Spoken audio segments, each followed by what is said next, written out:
আসসালামু আলাইকুম রহমতুল্লাহ। Vivo Y20s Qualcomm processor, এই ফোনটা আমার হাতে আসছে পানিতে পড়ে গেছিল, প্লাস অনেকক্ষণ প্রায় ঘন্টা দুয়েকের মতো পানির নিচে আসছিল। উনি বলছে যে আমারে যে ভাই আমার ফোনটা তো পানিতে পড়ে গেছে, প্লাস অনেকক্ষণ ছিল, একটু দেখেন কি হয়। আমি সব কিছু খুলে দেখলাম, ভাই চার ক্যাডের অবস্থা নাজেহাল। দেখেন প্রত্যেকটা জায়গার মধ্যে পুরা যে কোনো যে পজিটিভ যে লাইনগুলোর মধ্যে ঢুকছে সবগুলা অংশই পুরা, ডিসপ্লে বলেন, চার্জিং পিনের জায়গায় বলেন, battery connector, display connector, camera, টু জেড। আমি স্টেনলেসটা তুলতেছি, প্লাস দেখতে পারুন আইসির নিচে যে কি অবস্থা, এটা বলার ভাষা নাই। আসলেই পানিতে পরে ফিক্সড ব্যাটারিগুলায় এই সমস্যাটাই বেশি হয়। লিথিয়াম ব্যাটারি তো খোলাও সম্ভব থাকে না, আসলে সমস্যাটা তো বেশি হয়। এটা কাস্টমারেরও দোষ বললে লাভ নাই, কিন্তু মূলত ফোনগুলো আর কি সেফে চালানো লাগে। বর্ষাকাল প্লাস হইল গা শীতকাল, এটা তো আর কোনো কিছু বলা নাই। কিন্তু বিষয় একটাই যে পানিতে পড়লেই সমস্যা। বর্ষা, গরম, শীত এগুলোর মধ্যে এত সেফটি এরকম না, সবসময় একটা ফোন সেফে রাখতে হয়। আর আমরা তো ফোনগুলো বেশিরভাগ সেফে রাখি, কিন্তু এরপরেও ভুলবশত হঠাৎ করে এই কাজটা হয়ে যায়। কিন্তু আসল কথা হলো একটাই, ফোন পড়ে যাওয়ার সঙ্গে সঙ্গে বা কিছুক্ষণের মধ্যেই একজন টেকনিশিয়ান ভাইয়ের কাছে নিয়ে ফোনটা যদি ক্লিয়ার করানো হয় বা ওয়াশ করানো হয়, তাহলে আমি মনে করি আর কি আমার কাছের অভিজ্ঞতাতে মনে করি যতটুকু পরিষ্কার হইল অতটুকু ভালো, বা পরিষ্কার হইলে এত বড় ক্ষতি হয় না। এই সাইড প্লাস হইল অপর সাইড বা আমি ব্যাক সাইড দেখাইতেছি, এটাকে পরিষ্কার করে ক্লিয়ার করে শেষ করি। এর পিছনের সাইডের অবস্থা আরও বেশি খারাপ, ওইটাও আমি ক্লিয়ার করব। CPU/IC যেগুলো আছে Y20s, এগুলো তো আবার গ্লু দেওয়া থাকে আর কি, একটা পেস্ট আছে, ওটার জন্য CPU ভিতরে যায় না বা eMMCর ভিতরে যায় না। তাছাড়া যেগুলার বাহিরে আইসিগুলো আছে এগুলো তো আবার গাম দেওয়া থাকে না, মানে এই যে গামটা যে ব্যবহার করা শক্তিশালী একটা গাম, এটা দেওয়া থাকে না। চার্জিং আইসির কথা বলেন, PF যেগুলো আছে সবগুলোর মধ্যেই, বা পাওয়ার আইসি, চার্জিং আইসি বা ডিসপ্লে আইসি যেগুলো আছে সবগুলোর মধ্যেই আপনার গাম দেওয়া থাকলে তাহলে ফাইনটা ঢুকতো না। এখন হইল অনলি CPU প্লাস eMMC, এই দুইটার মধ্যেই আপনার গ্লু দেওয়া থাকে। এর বাহিরে যেগুলো আইসি আছে এটির মধ্যে আবার এই গ্লুটা দেওয়া থাকে না।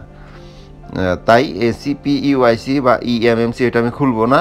তাছাড়া যেগুলো আইসি আছে এনে দেখেন যে প্রত্যেকটা আইসির গোড়ার মধ্যে পুরা, যেগুলোর মধ্যে আমি দিতেছি পেস্ট, এগুলা দেখেন যে প্রত্যেকটা আইসির গোড়ার মধ্যে উড়ে গেছে। যে সাইডগুলোর মধ্যে আপনার পজিটিভ ব্যাটারির পজিটিভ লাইন ঢুকছে, প্লাস লাইন, এইগুলো আইসি পড়ছে। তার মানে কি প্রত্যেকটা আইসির মধ্যেই তো ব্যাটারি থেকে পজিটিভ লাইন ঢুকে। কিছু কিছু আছে যে পাওয়ার আইসি থেকে হয়, বা কিছু আছে যে ডাইরেক্ট থাকে। এখন ডাইরেক্ট আর ইনডাইরেক্টের কোনো কথা না, কথা আমার একটাই, পজিটিভ মানেই পজিটিভ, এটা ডাইরেক্ট হোক বা ইনডাইরেক্ট হোক বা আইসি থেকে হোক। এখন এটার মধ্যে হলো একটা ফোন যদি টেকনিশিয়ান ভাইয়ের কাছে নিয়ে যান, পানিতে পড়ে যাওয়ার সঙ্গে সঙ্গে বলতে কি অনেকে তাড়া থাকে বা অনেকে একটু কাজকাম থাকতে পারে, কিন্তু যত দ্রুত সম্ভব কষ্ট করে হলেও আপনারা এই কাজটা করেন, আগে আগে ক্লিয়ার করেন। পরিষ্কারটা যদি হয়ে যায় তাহলে ফোনটা এত বড় ক্ষতি হয় না। আচ্ছা, শেষ পর্যন্ত দেখেন আল্লাহ কী করছে। যদি ভিডিওটা দেখতে থাকেন তাহলে বুঝতে পারবেন শেষ পর্যন্ত হয় কি না এটা। আর আপনাদের কাছে আমার একটাই রিকোয়েস্ট, ফোন যদি কখনও পানিতে পড়ে যায়, আপনারা এই ফোনটা যত দ্রুত সম্ভব একজন টেকনিশিয়ান ভাইয়ের কাছে নিয়ে পরিষ্কার করায় নিন, তাহলে আপনাদেরও ভালো হইব, প্লাস এই লোক আমাদেরও ভালো হয় আর কি। এটার মধ্যে দেখেন এখন কি করা যায়, আল্লাহ কী করছে দেখি। আমি শেষ পর্যন্ত কাজ করি, আর আমার সঙ্গেই থাকুন এবং শেষ পর্যন্ত দেখুন, বা ফোনটা ওকে হয় কি না এটা দেখতে থাকুন, আমার সঙ্গেই থাকুন। আসসালামু আলাইকুম রহমতুল্লাহ।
আচ্ছা যাই হোক, আমি সম্পূর্ণ ফোন পরিষ্কার করলাম। যে আইসিটা দেখতেছেন এর নেটওয়ার্ক পিএফ, এটা পিএফ বলে, আসলে এটা আইসি বলি আর কি, সহজে অনেকে বুঝতে পারে। এই আইসিটার পজিটিভ লাইন পুড়ে গেছে। এখন আমি একটা তার দেয়া ওয়্যার দেয়া এটা পজিটিভ লাইনটা টানাবো, সমস্যা নাই।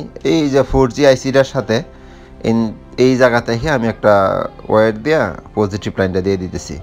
কিন্তু আসলে দেখেন প্রত্যেকটা পা পুরা। আর এই জায়গার মধ্যে আমি 6টা প্লাস লগা 6টা আইসি কাজ করতে হয়েছে। এই 6 পিস আইসি কাজ করার পর ফোনটা কিন্তু আমার অন হয়েছে। এখন আমি চেক দিয়ে দেখাইতেছি আপনাদেরকে, পজিটিভ লাইনটা টানাবো, টানানোর পর দেখাবো যে আসলে কি সম্পূর্ণ ফোন কমপ্লিট হয়েছে কিনা।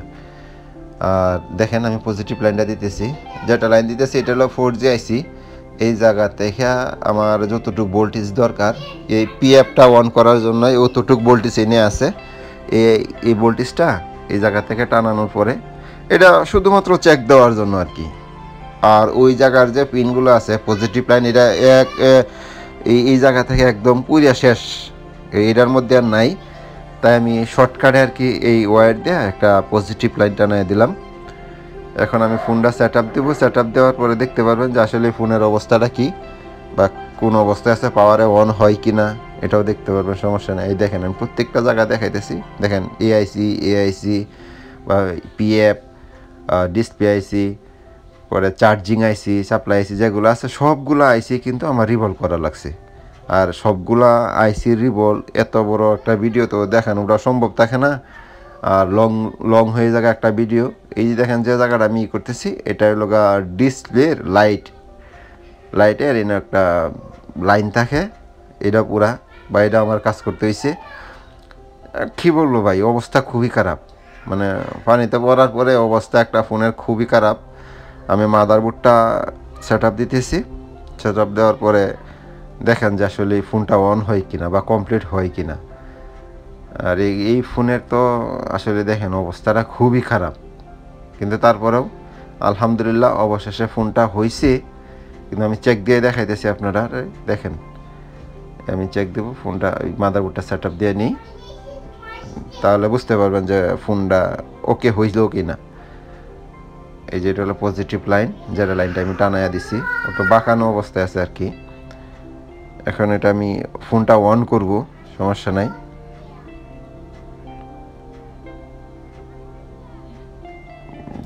সবগুলা লাগাইতেছি লাইন।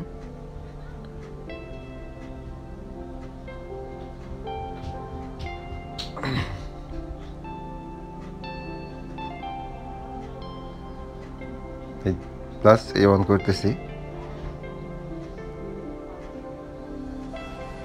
ফোন অন হয়েছে আলহামদুলিল্লাহ। যাই হোক, ফোনটা এত আইসিগুলা কাজ করার পরেও যে ফোনটা অবশেষে কমপ্লিট হয়েছে তাতে আমি খুশি, শুকরিয়া আদায় জানাই আল্লাহর কাছে, আলহামদুলিল্লাহ। কারণ শুধু একটাই, দেখেন এই যে এত পরিশ্রম করার পরে যদি একটা ফোন যদি অন না হয়, অনেক সময় আছে যে ফোন হয় না, তখন অনেকেই বলে যে কার কাছে নিছেন, এই সেই নিছেন, উনি কাজ করতে পারছে না, উল্টা পাল্টা করছে দেখে ফোনটা নষ্ট হয়ে গেছে। কিন্তু দেখেন একজন টেকনিশিয়ানের কাছে যাওয়ার পর একজন টেকনিশিয়ান কিন্তু কম চেষ্টা করে না, ওনার অভিজ্ঞতার যতটুক থাকে মানে শেষ পর্যন্ত উনি চেক করে যে এটা ফোনটা হয় কিনা বা হইব কিনা, আমার সর্বোচ্চ চেষ্টা আমি করব।